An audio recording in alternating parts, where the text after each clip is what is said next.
I'm 11 years old and in the 5th grade at Avalon Elementary School. I'm here to speak to the youth of today about remaining awake through a great revolution. Beep, beep, beep, youth. My name is Zora Whitfield, and I'm here to tell you it's time to wake up because the revolution continues on. Rub your eyes, stand up tall, and get your thinking caps on. There's still much work to be done. Our ancestors have started the job, so now let's continue. They have made it so that we can have many rights and liberties. I, as a young lady, can now look forward to not just knowing the issues, but voting on them too. I know my voice will be heard with countless other women around the world. I have done nothing for this right, but thanks to the others, my future is bright. When I grow up, I can become a lawyer because of my ancestors who made it so that African Americans can be educated in the best schools across the nation. The success of the next generation depends on us, and we must always keep our eyes open to help improve our world. As Dr. King said in 1965, there are all too many people who, in some great period of social change, failed to receive the new mental outlooks that the new situation demands. There is nothing more tragic than to sleep through a revolution. We must remain awake. A role model you can look up to when you need help remaining awake through the revolution is Dr. King. In 1954, Dr. King and his wife had to make a decision: to move south and deal with the Jim Crow laws, or to stay where they were in Boston, where he attended college and they were treated fairly. Most people would have decided to stay where they were, but Dr. King and his wife decided that they would move back south because they felt that they needed to be a part of the great revolution that was taking place.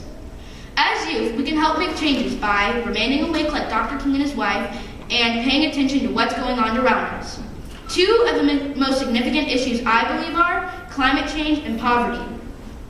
Floods, hurricanes, and tsunamis are happening more frequently because of climate change. Most people have been ignoring climate change. These people were what Dr. King would consider to be asleep.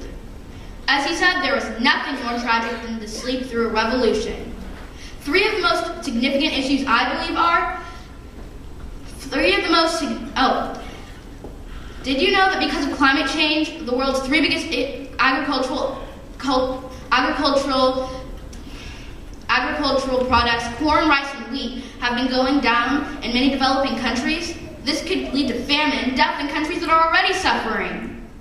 Scientists also believe that because of climate change, scientists also believe that the conditions that created Hurricane Sandy were related to climate change. This storm cost New York $32 billion, along with many lives, jobs, and homes. So how can we as youth remain awake and continue the revolution and find a solution to this problem? We can remain awake and be proactive by teaching others to reduce pollution by making simple changes such as powering down electronics, using less water, recycling, and biking instead of driving. If we work together, as Dr. King taught, we can make a big difference and fight off climate change. Poverty also remains a challenge that we must remain awake to. As youth, we do not have to go far to see its effects. Many students, even some that we go to school with, are struggling with poverty on a daily basis.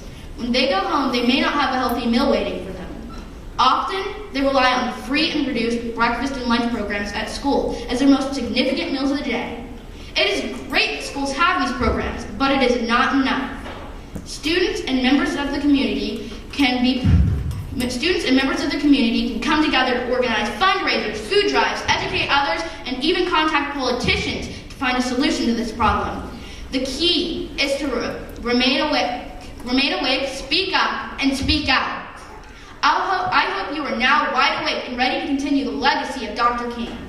He had a dream that one day on the red hills of Georgia, the sons of the former slaves and slave owners would be able to sit down together at the table of brotherhood.